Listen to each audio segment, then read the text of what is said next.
Hi, everyone. Thanks so much for joining us for Ask the Expert North Texas. I'm Kristen Diaz. I'm David Rankin. Electric cars have been the talk of the car business for a couple of years now, with everything from Tesla to the Ford F-150. There's electric cars virtually at every maker at this point. However, a lot of dealers are seeing they've got extra stock and prices are starting to drop. On Ask the Expert today, we're joined by Jerry Reynolds. He's the Car Pro here on News Radio 1080 KRLD. Jerry, thank you so much for the time. Hey, good to see you guys. Have prices for electric cars and trucks peaked at this point, or is this just kind of a temporary valley? No, I think they've dropped, and I think they may continue to drop. I mean, Tesla has taken a lot of pricing action over the past 6 months.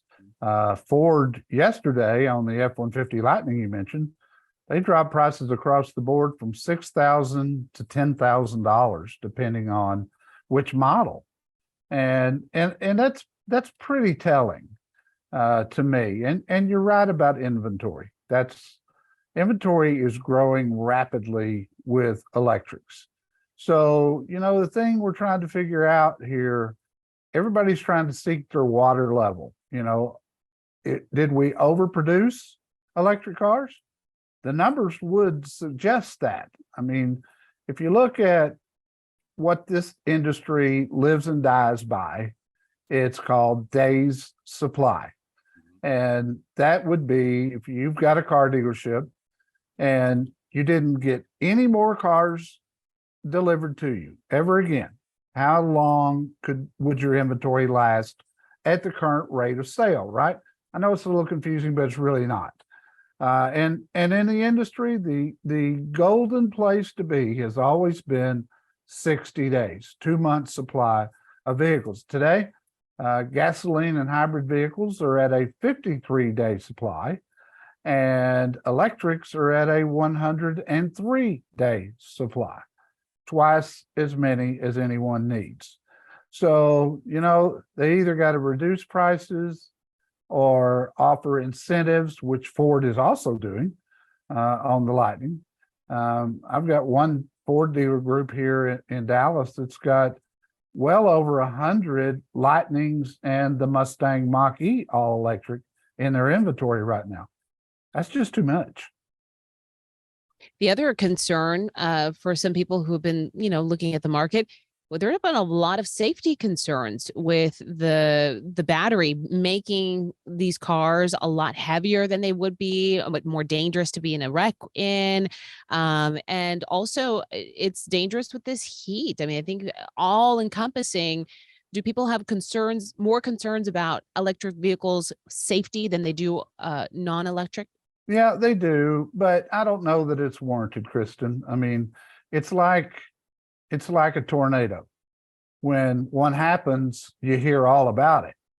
Same thing with a electric car wreck. But you ask any firefighter who's ever tried to put an electric car out, get the flames down, it takes hours and it takes a lot of water to get them. And the problem is they think they're out and then suddenly they just combust again. I mean, yeah, it's an issue. It's one of the problems that we're seeing now, because some of these, I mean, take the GMC Hummer, which is really a cool big SUV electric. It weighs almost 10,000 pounds. Well, if you're in an area has a high percentage of electric cars, parking garages weren't built for that many cars that are that heavy. And there's been thoughts that some of the collapses that we've seen of late may have been caused by electric cars. That is an area that's guarantee no one has thought of. And we talked about the heat here. I mean, we've been dealing with oppressive heat right now. Do electric cars handle heat, extreme temperatures better than gas-powered cars, or are they more affected by it? They are way more affected, not only extreme heat, but extreme cold. Anytime you are running an air conditioner, for instance, like if you had an electric car today and you run your air, it cuts that range down dramatically. So if you're used to having 200 miles of range when it's this hot, you got that air blowing as hard as it'll go, which who could blame you? It could cut that range 20 to 25%. As far as any of these incentives go from the government, do we see a push there, do you think? Well, I mean, we've had $7,500 federal tax credit forever, plus a lot of states add to that amount of money. Yeah. And so if you've got price cuts and you've got the federal subsidies, and then you've got factory incentives from the makers of these vehicles, Still not selling them. and there's still 103 days supply. Right. This is something we got to watch for sure. The other thing is there was the problem with the popularity of them. And of course, as you have more people driving electric cars, you need more places to be able to charge them up. Are there nearly enough charging stations? Oh, not near enough, especially here. California, they don't have enough because their population of electric cars is much greater than ours percentage wise, but they've got a lot of chargers. I think one thing that's interesting is so many of the automakers have signed up with Tesla so that people could use Tesla chargers. Now, if I bought a Tesla a couple of years ago, one of the things that I was promised is exclusivity at their charging stations. And it's the only car that, as of today, the charging station of a Tesla won't work on any other electric car. Now, that'll change next year.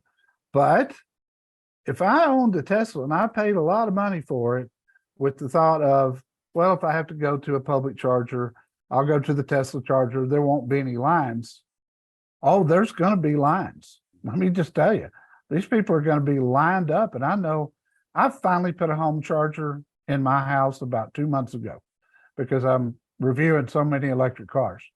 But there were times when I sat at a charger for an hour or an hour and a half or longer because you get there and somebody's charging in front of you.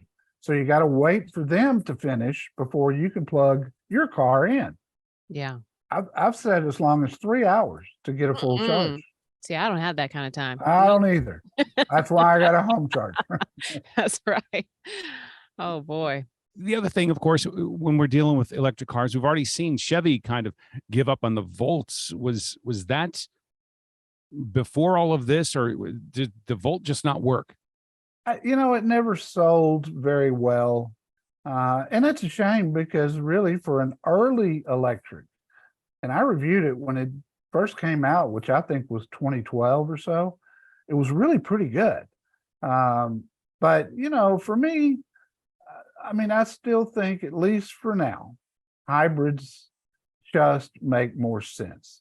And the hybrids are selling like crazy. Everything Toyota's doing right now is gearing toward hybrids. They've kind of thrown their hands up on the electric, and they're dabbling in it, but arguably Toyota's the smartest car company in the world. And they are really putting their efforts behind hybrids. And I think that's a smart move. Let's talk real quickly, and we're dealing with the chargers, of course. There's been talk that they're going to figure out a way to put chargers in the road so we're charging our cars as we're driving. We can barely handle potholes. I was going to say, how far in the future we just fill them with the chargers. Is it realistic? Even as young as Kristen is, I don't think that's going to happen in her lifetime. And pal, it certainly ain't going to happen in mine or yours. Jerry Reynolds, the Car Pro. Thank you so much. All right, guys. Take care.